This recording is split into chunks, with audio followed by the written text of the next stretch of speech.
আরে বাবা, আমার তো তৎকালে টিকিট কাটতে হলো, ওই জন্য বেশি পড়লো। রাজধানী পেলাম না, শতাব্দীতে আসতে হলো। বাচ্চা শোন, আর হাতটা ধরে একটু এরকম এরকম এরকম এরকম করে দে তো, কর।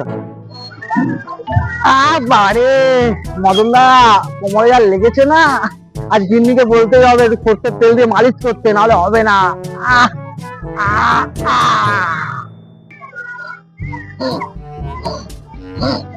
পচেদা কখন এলে? আমি সকালে এসছি। আজ না বাড়িতে ভাবছি একটু শুক্তো করবো, গিন্নিকে বলবো, আর কাগজি লেবু দিয়ে চিপে খাওয়াবো। হ্যাঁ যাও যাও, হেঁটে আসো।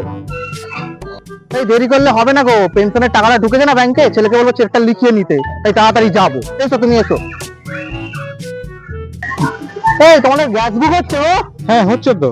এ হে, আমাদের গ্যাসই বুক হচ্ছে না, দিন রাত গিন্নি চিৎকার করেই যাচ্ছে করেই যাচ্ছে। দেখি তাহলে ব্ল্যাকে কিনতে হবে।